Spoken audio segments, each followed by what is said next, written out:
Hello student, मैं आपका शिक्षक मित्र आपका आपके यूट्यूब चैनल पर बहुत स्वागत करता हूं। आज का वीडियो कक्षा 8 के विद्यार्थियों के लिए बहुत ही महत्वपूर्ण होने वाला है, क्योंकि आज के वीडियो में मैं आपसे राजस्थान राज्य शैक्षिक अनुसंधान एवं प्रशिक्षण परिषद उदयपुर द्वारा जारी प्रारंभिक शिक्षा पूर्णता प्रमाण पत्र परीक्षा 2024 के कक्षा 8 के जो विज्ञान विषय के नमूना प्रश्न पत्र है उस पर चर्चा करूँगा। ये प्रश्न पत्र जो है वो राजस्थान राज्य शैक्षिक अनुसंधान प्रशिक्षण परिषद द्वारा जारी किया गया है, उदयपुर द्वारा जारी किया गया है। और आप जानते हैं कि हमारे जो पेपर वगैरह बनते हैं वो वहीं से ही बनते हैं, तो इस पेपर में से अधिकांश प्रश्न आने की जो है संभावना रहती है। इसलिए इन प्रश्नों को जो है आप अच्छी तरीके से ध्यानपूर्वक से समझें या और उन्हें याद करें और उनका बार बार अभ्यास करें। और इसी तरीके का आपका जो है प्रश्न पत्र जो है परीक्षा में आने की पूरी संभावना है, तो इस चीज़ को भी आप अच्छी तरीके से गौर कर लें। परीक्षा की जो समय अवधि रहेगी वो 2.5 घंटे रहेगी। इसी प्रकार से आपका जो पूर्णांक रहेगा वो 80 अंक का रहेगा। इसमें आपके जो है वस्तुनिष्ठ प्रश्न आएंगे जो कि 1 से 8 तक आएंगे। अब यहाँ पर हम चर्चा कर लेते हैं पहले हमारे वस्तुनिष्ठ प्रश्नों की। देखिए, पहला वस्तुनिष्ठ प्रश्न जो इस पेपर में दिया हुआ है वो है ईंधन के अपूर्ण दहन से कौन सी गैस बनती है। तो ईंधन के अपूर्ण दहन से जो गैस बनती है उसका नाम होता है कार्बन मोनोऑक्साइड, और जिसका सूत्र होता है CO। इसी प्रकार से हमारा जो दूसरा प्रश्न है वो है घरों में कौन सा द्रव ईंधन काम में आता है। देखिए, घरों में हम सिलेंडर काम में लेते हैं और जो सिलेंडर होता है उसमें एक द्रव ईंधन भरा हुआ रहता है जिसे हम LPG कहते हैं, लिक्विड पेट्रोलियम गैस। तो हमारा जो ए ऑप्शन है वो बिल्कुल सही है। अगला प्रश्न हमारा तीसरा प्रश्न है, आप वनोन्मूलन को रोकने के लिए क्या सुझाव देंगे। देखिए, वनोन्मूलन अर्थात वनों को काटने से बचाने के लिए आप क्या सुझाव देंगे। तो इसमें है कागज़ का पुनः उपयोग करना, ये भी सही है। कागज़ का पुनः चक्रण करना, ये भी सही है। कागज़ की बचत करना, ये भी सही है। तो तीनों ही ऑप्शन सही हैं। तो यानी इन तीनों तरीके से हम जो है वनों को काटने से बचा सकते हैं। तो हमारा जो है तीनों सही होने के कारण हम जो चौथा जो ऑप्शन है उपयुक्त सभी, वो हम इसमें लिखेंगे। तो हम यहाँ ब्रैकेट में भर देंगे द। अगला प्रश्न है आवृत्ति का मात्रक क्या होता है। देखिए, आवृत्ति का जो मात्रक होता है वो हर्ट्ज होता है। प्रति सेकंड जो किए गए दोलनों की संख्या होता है उसे हम आवृत्ति कहते हैं, और आवृत्ति का मात्रक हर्ट्ज होता है। अगला प्रश्न है आवासीय क्षेत्रों में ध्वनि प्रदूषण कम करने हेतु अपने मित्र को निम्न में से क्या सुझाव देंगे। देखिए, अगर ध्वनि प्रदूषण कम करना है तो उसके लिए टेलीविज़न और रेडियो की ध्वनि प्रबलता को कम करना, ए ऑप्शन भी सही है। औद्योगिक मशीनों को शहर से दूर लगाना, ये ऑप्शन भी सही है। वाहनों के हॉर्न का उपयोग कम करना, ये ऑप्शन भी सही है। तो तीनों ही ऑप्शन सही है। तो इसलिए हम चौथे ऑप्शन द उपयुक्त सभी का उपयोग करेंगे, अर्थात हमारे हम जो ब्रैकेट है उसमें द ऑप्शन भर देंगे। इसी प्रकार से हमारा छठा प्रश्न है निम्न में से कौन सा पदार्थ विद्युत का सुचालक है। तो यहाँ पर विद्युत का सुचालक पदार्थ जिसमें से करंट नहीं बहता है, तो यहाँ पर रबड़, लकड़ी, प्लास्टिक, ये तीनों पदार्थ ऐसे हैं जिनमें से करंट नहीं बहता है। केवल मात्र एल्युमिनियम ही एक ऐसी मात्र धातु है यहाँ पर जिसमें से करंट बहता है। तो करंट बहता है अर्थात यही विद्युत का सुचालक है। और प्रश्न में भी हमसे विद्युत का सुचालक ही पूछा गया है, तो विद्युत का सुचालक है एल्यूमिनियम। तो हम ब्रैकेट में ब भर देंगे, बाकी सभी जो हैं विद्युत के कुचालक हैं। अगर आपको ये वीडियो यहाँ तक पसंद आया है तो नीचे जो लाइक का बटन है उसे दबाएं और चैनल को सब्सक्राइब करें, ताकि आने वाले जो वीडियो हैं आपको प्राप्त हो जाएं। क्योंकि इस पेपर को जो है एक प्रश्न एक वीडियो में समझाना संभव नहीं है, इसके आपके 4 भाग जो हैं बनाए जाएंगे। ये आपका इसका प्रथम भाग है। इसके बाद में जो है द्वितीय भाग, फिर तृतीय भाग और चतुर्थ भाग आएगा। तो वो बाकी के भाग भी आप देखें, इसलिए ज़रूरी है कि आप चैनल को सब्सक्राइब कर लें। चलिए, प्रश्न 7 है गैस बर्नर, साइकिल का हैंडल, पहियों की रिम आदि पर क्रोमियम का विद्युत लेपन क्यों किया जाता है। देखिए, गैस बर्नर है, साइकिल का हैंडल है, पहिए हैं, इन पे क्रोमियम चढ़ाया जाता है क्योंकि क्रोमियम चमकदार होती है, ये ऑप्शन भी सही है। ये संक्षारित नहीं होती अर्थात इस पर जंग नहीं लगता है, ये भी सही है। और ये खरोंचों का प्रतिरोध करती है अर्थात इसमें खरोंच भी नहीं लगती है। तो ये तीनों बात सही होने के कारण हम इसमें भी चौथे ऑप्शन उपयुक्त सभी का उपयोग करेंगे, तो हमारा द ऑप्शन बिल्कुल सही है। आइए चर्चा करते हैं अपने 8वें प्रश्न की। आप निम्न में से किसी घर्षण द्वारा आसानी से आवेशित नहीं कर सकते हैं।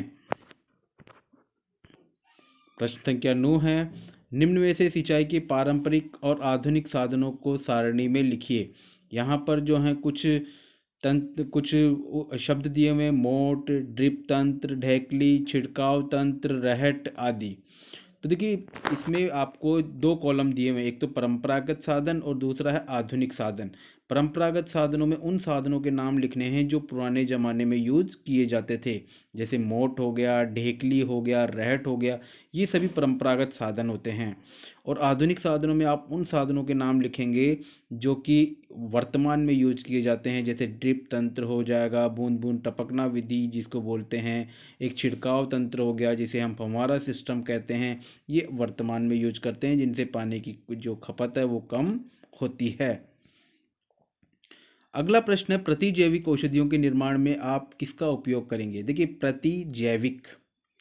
प्रतिजैविक का मतलब होता है जीव, अर्थात ऐसी दवाइयाँ जो कि सूक्ष्म जीवों को मारने के लिए यूज की जाती है। जैसे सूक्ष्म जीव हमारे शरीर में जाते हैं, जैसे बैक्टीरिया वगैरह, तो वो हमें रोगी बना देते हैं। अब उन सूक्ष्म जीवों को मारने के लिए, रोग मुक्त करने के लिए जो दवाइयाँ ली जाती हैं, जो औषधियाँ ली जाती हैं, उन्हें हम प्रतिजैविक औषधियाँ, एंटीबायोटिक्स कहते हैं। तो प्रतिजैविक औषधियाँ ऐसी औषधियाँ होती हैं जिनका उपयोग सूक्ष्म जीव, बैक्टीरिया या जीवाणुओं को मारने के लिए किया जाता है, जैसे कि पेनिसिलिन। ये प्रतिजैविक औषधियाँ सूक्ष्म जीवों से ही प्राप्त होती हैं। जैसे पेनिसिलिन औषधि पेनिसिलियम नामक बैक्टीरिया से तैयार की जाती हैं।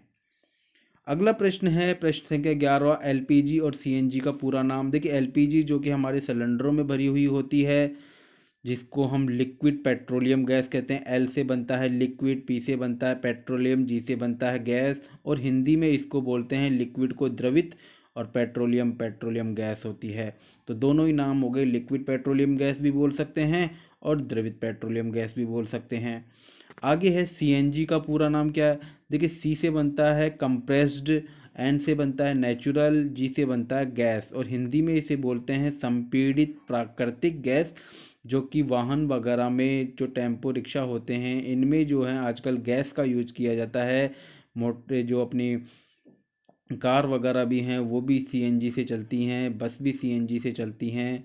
तो ये सीएनजी जो है, सीएनजी का उपयोग इसीलिए किया जाता है क्योंकि ये धुआं कम देती हैं और पेट्रोल और डीजल की अपेक्षा सस्ती होती है। अगला प्रश्न है, खिलाड़ी कीलदार जूते स्पाइक्स का उपयोग क्यों करते हैं। देखिए खिलाड़ी जो हैं उसको मैदान में दौड़ना पड़ता है, भागना पड़ता है। अगर उनके जूते कीलदार, जिसको हम स्पाइक कहते हैं, अगर वो नहीं होंगे तो वो जैसे ही दौड़ेंगे तो जो है वो गिर सकते हैं। तो खिलाड़ी कीलदार जूते स्पाइक इसलिए पहनते हैं ताकि मैदान पर दौड़ते समय सतह और उनके जूतों के बीच में पकड़ मजबूत बनी रहे और वे फिसलने से बच सकें। प्रश्न 13 है, मिलान कीजिए। देखिए रासायनिक उर्वरक, देखिए मिलान करने का सबसे अच्छा तरीका ये होता है कि जो आपको आता है सबसे पहले उसे मिलान कीजिए। जैसे मान लीजिए आपको रासायनिक उर्वरक का नहीं आता है, लेकिन आपको आता है खरीफ की फसल, कि खरीफ की फसल होती है चावल और मक्का, तो आप सबसे पहले खरीफ की फसल को मिला दीजिए चावल और मक्का से। फिर थ्रेसिंग, मान लीजिए आपको आता है थ्रेसिंग। थ्रेसिंग क्या होती है, अनाज के दानों को भूसे से अलग करना, इस तरीके से। तो लेकिन हम जो है क्रम से मिलान कर लेते हैं। सबसे पहले रासायनिक उर्वरक, देखिए हम जानते हैं कि रासायनिक उर्वरक कौन से होते हैं, जो फैक्ट्रियों में तैयार किए जाता है, जैसे कि यूरिया हो गया, सुपर फास्फेट हो गया। तो हम रासायनिक उर्वरक को 2 नंबर से मिला देंगे। दूसरा होता है कार्बनिक खाद। कार्बनिक खाद आप जानते हैं गोबर से, जो है सड़ी गली पत्तियों से, इनसे तैयार किया जाता है, पशु अपशिष्टों से। तो कार्बनिक खाद को हम 3 नंबर से मैच कर देंगे। खरीफ की फसल आप जानते हैं जो चौमासे में उगाई जाती है, बरसात की ऋतु में उगाई जाती है, जिनको अधिक पानी की आवश्यकता होती है, वो सब खरीफ की फसल होती हैं, जैसे चावल, मक्का, बाजरा, मोठ, मूंग, ये सभी खरीफ की फसल होती हैं। और थ्रेसिंग जो होती है, जब फसल पक जाती है उसके पश्चात उसको थ्रेसर जो मशीन होती है उससे उसके भूसों को दानों से अलग किया जाता है। इसे हम जो है थ्रेसिंग क्रिया कहते हैं, तो इसको 1 नंबर से मिला देंगे। इसी प्रकार से नाइट्रोजन स्थिरीकरण में राइजोबियम जीवाणु के महत्व को समझाइए। देखिए राइजोबियम जो जीवाणु होता है, जो मटर कुल के जो पौधे होते हैं, जो दालें वगैरह होती हैं, जैसे चना हो गया, मूंग हो गया, ये सभी दालों की जो जड़ होती हैं उसमें ये जीवाणु पाया जाता है। देखिए पौधे डायरेक्ट नाइट्रोजन नहीं ले सकते हैं वातावरण से, तो ये जो राइजोबियम जीवाणु जो उनकी जड़ों में पाया जाता है, सबसे पहले ये नाइट्रोजन को लेता है और उसको यौगिक में परिवर्तित कर देता है। और यौगिक में परिवर्तित करने के पश्चात यौगिक में परिवर्तित कर देता है, और फिर जब नाइट्रोजन यौगिक के रूप में आ जाती है तो उसके पश्चात ये यौगिक के रूप में उसे पौधों को दे देता है। इस प्रकार से नाइट्रोजन स्थिरीकरण में राइजोबियम जीवाणु का महत्व होता है। अब इसी प्रकार से आपके कुछ सत्य असत्य कथन भी आते हैं। सत्य के सामने आपको सही जो कथन होता है, अगर सही बात होती है तो सत्य लिखना पड़ता है या सही का निशान लगाना पड़ता है, गलत होता है तो क्रॉस का निशान लगाना पड़ता है और असत्य लिखना पड़ता है।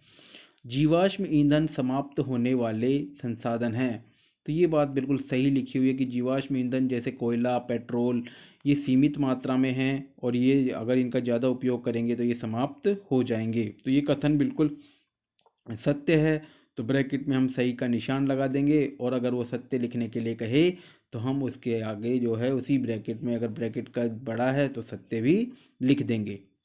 कोयला और पेट्रोल असीमित संसाधन है। दूसरा प्रश्न है, कोयला और पेट्रोल असीमित संसाधन है। ये बात बिल्कुल गलत लिखी हुई है, क्योंकि कोयला और पेट्रोल जो हैं पृथ्वी में सीमित मात्रा में हैं, तो यहाँ पर ये गलत का निशान लगा देंगे, असत्य भर देंगे।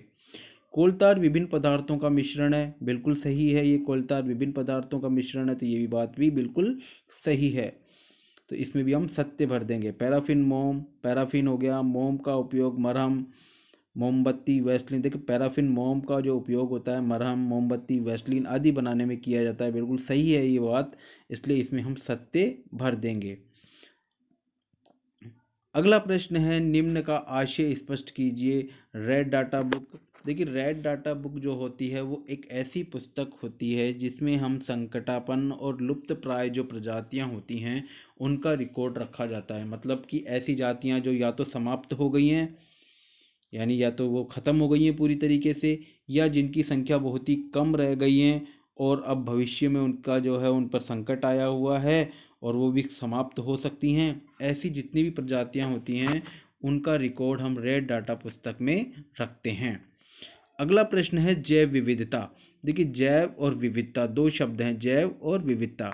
देखिए कोई भी क्षेत्र होता है, उस क्षेत्र में कई प्रकार की वनस्पति पाई जाती हैं और कई प्रकार के जीव जंतु पाए जाते हैं। तो क्षेत्र में जो भी जीव जंतु और वनस्पतियों में जो भी विभिन्नताएं पाई जाती हैं उस विभिन्नता को ही हम जैव विविधता कहते हैं। भाई कोई भी क्षेत्र होता है तो उसमें एक तरह के पेड़ नहीं होते हैं, एक तरह के ही जंतु नहीं होते हैं, अलग अलग तरह के पेड़ होते हैं, अलग अलग तरह के जीव जंतु होते हैं, इसे हम जैव विविधता कहते हैं। रिक्त स्थानों की पूर्ति करनी है, यहाँ पर आपको 4 रिक्त स्थान भी आपके आएंगे, 4 अवैध थे, 4 रिक्त स्थान थे, तो इनमें आप अच्छी तरीके से बहुत अच्छे मार्क्स प्राप्त कर सकते हैं, बहुत ही आसान होता है ये। पहला है, यहाँ पर ऊपर आपके जो हैं 6 ऑप्शन दिए हुए हैं, 6 में से 4 ऑप्शन आपको भरने हैं। अमीबा द्वारा जनन करता है। देखिए अमीबा जो होता है एक सूक्ष्म जीव होता है और ये जो है द्विखंडन विधि द्वारा जनन करता है।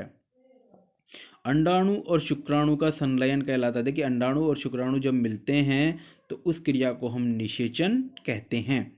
मनुष्य, गाय और कुत्ते आदि जंतु जो शिशु को जन्म देते हैं उन्हें हम क्या कहते हैं, उन्हें हम जरायुज कहते हैं। देखिए जो भी जंतु बच्चे देते हैं ना, जैसे हम भी मनुष्य जो हैं वो भी बच्चे देते हैं, गाय भैंस बकरियां भी बच्चे देती हैं, तो ये सब जरायुज हैं।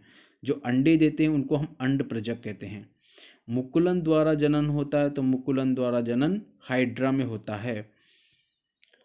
इसी प्रकार से अगला प्रश्न है, दाब और बल में संबंध को सूत्र द्वारा समझाइए।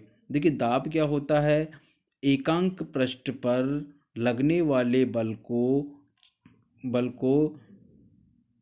दाब कहते हैं। ये एकांक पृष्ठ पर लगने वाले बल को दाब कहते हैं, ये थोड़ा सा गलत हो गया, क्षेत्रफल लिखा गया है यहाँ पर दाब शब्द आना चाहिए था लास्ट में। एकांक पृष्ठ पर लगने वाले बल को हम जो है दाब कहते हैं। दाब का सूत्र होता है बल बटा क्षेत्रफल, P = F/A।